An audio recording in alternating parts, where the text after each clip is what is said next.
안녕하십니까. 몰로코로나 한국계 벤처회사에서 선임 개발자라고 일하고 있는 이병준이라고 합니다. 네, 지난 시간에는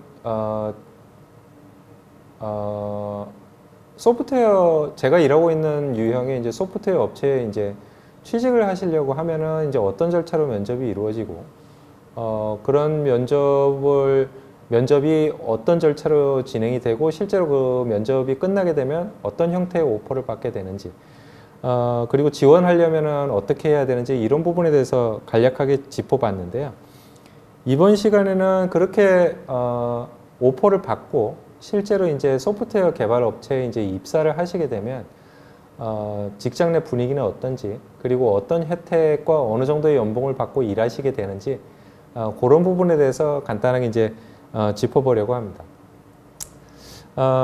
소프트웨어 개발 업체의 분위기는 대부분 다 비슷한데요. 뭐 짐작하시겠습니다만 이제 입사를 하면 자기 소유의 장비가 주어지고 자리가 주어지고 실제로 그 자리에서 뭐 개발 업무를 진행하시면 되는데 실제로는 그렇게까지 간단하지는 않고, 일단 입사를 하시게 되면 보통 이제 3개월에서 길면은 6개월 정도의 트레이닝 기간이 주어집니다. 그 트레이닝 기간을 한국에서는 뭐 수습 기간이라고 부르기도 하고 미국에서는 램프업 기간이라고 이제 부르는데요.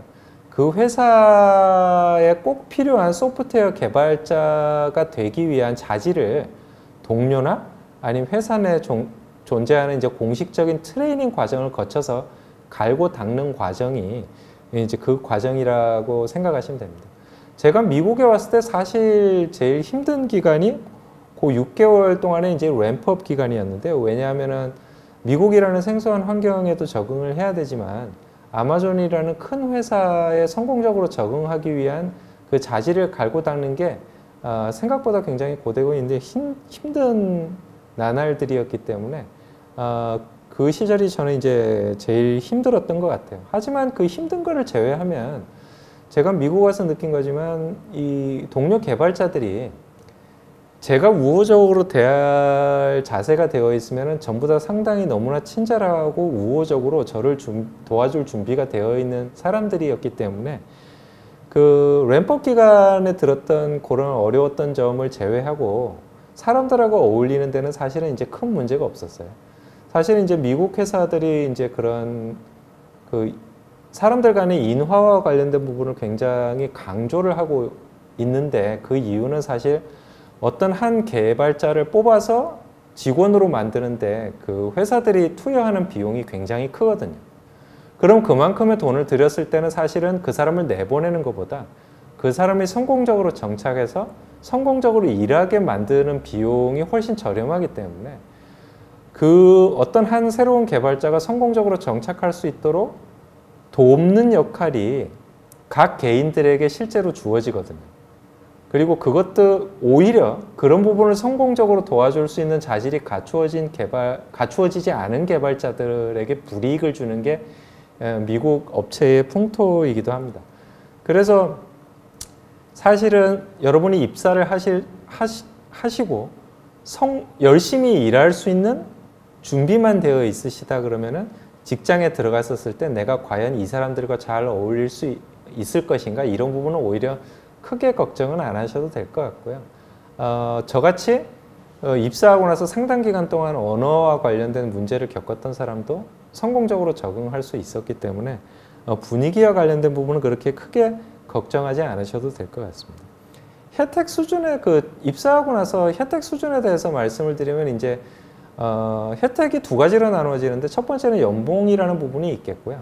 두 번째는 베너핏이라는 부분, 흔히 뭐 보험이나 이런 부분으로 설명되는 그런 베너핏에 관한 부분이 있을 텐데, 먼저 연봉에 관한 부분을 말씀드리면은 요즘은 연봉 정보가 글래스도어 같은 이제 회사에 기본적으로 공개가 되어 있어요. 그래서 이제 기본적으로 큰 회사냐 작은 회사냐에 따라서 조금 다르긴 합니다만은, 주니어로 입사를 하시게 되면 제가 자세한 정보는 말씀드리기 좀 곤란합니다만 대략 주니어 개발자 같은 경우는 뭐 13만 불 위에 아래의 그런 베이스 연봉 수준에서 이제 계약을 아마 하시게 될 거고요. 대부분의 주니어 개발자들은 아마 10만 불이 조금 넘는 수준에서 계약을 하실 겁니다.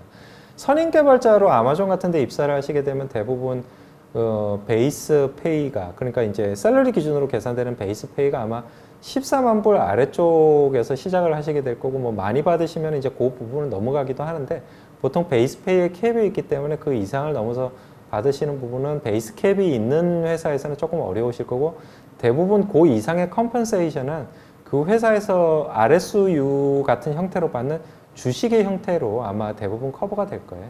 그래서 뭐 선임 개발자들 같으신 분은 아마존 같은 기준으로 얘기하면 보통 뭐 20 몇만 불 정도 받으시죠. 성공적인 선임 개발자분 같은 경우는. 하지만 이런 대부분의 정보는 아까 전에 말씀드렸다시피 글래스도어 같은 데 공개가 되어 있기 때문에 그런 부분을 참고를 하시면 아마 대략적인 부분을 아실 수 있을 것 같고요. 베너핏에 관련된 부분을 조금 말씀을 드리면 아마존이나 마이크로소프트, 구글, 페이스북 같은 대형 업체는 굉장히 설득력 있는 그런 어떤 혜택을 주고 있어요. 뭐 가장 큰 부분이 보험 같은 부분인데, 그래서 마이크로소프트나 이런 회사, 큰 회사에 입사를 하시게 되면은 거의 한국의 의료보험 수준하고 거의 동일한 수준, 뭐 병원을 가신다고 하더라도 이제 큰 돈 내실 필요가 없는 그런 수준에서 일을 하시게 되고, 그리고 은퇴 자금 같은 준비도 회사에서 지원하는 형태로 이제 그렇게 마련하실 수 있는데, 보통 미국에서는 이제 그게 은퇴 자금 준비가 뭐 401k 같은 부분, 그런 플랜을 통해서 이제 이루어지는데, 회사에서 기본적으로 지원을 다 하고 있거든요. 그래서 그 매달 401k에 이제 부으시면 그 중에 일정 포션을 회사에서도 매치를 해가지고 회사에서도 돈을 내는 형태로 제 은퇴 자금에 기여를 하기 때문에 이제 그런 부분을 통해서 다양한 그런 어떤 베너핏이 제공이 된다라고 생각하실 수 있습니다. 자세한 내용은 이미 인터넷에 많이 공개가 돼 있고요. 저희 회사 같은 경우에도 뭐 아마존 같은 큰 회사만큼은 아니겠습니다만 설득력이 있는 베너핏과 연봉을 제공하려고 하고 있고, 저도 좋은 제의를 받아서 이제 입사를 하게 됐습니다.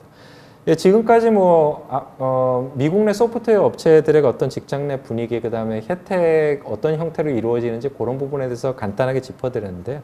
다음 시간에는 제가 이제 미국 정착을 하는데 겪었던 어려움, 그리고 조심해야 될 점, 뭐 이런 부분에 대해서 간단하게 짚어드리고 말씀을 좀 드려보려고 합니다.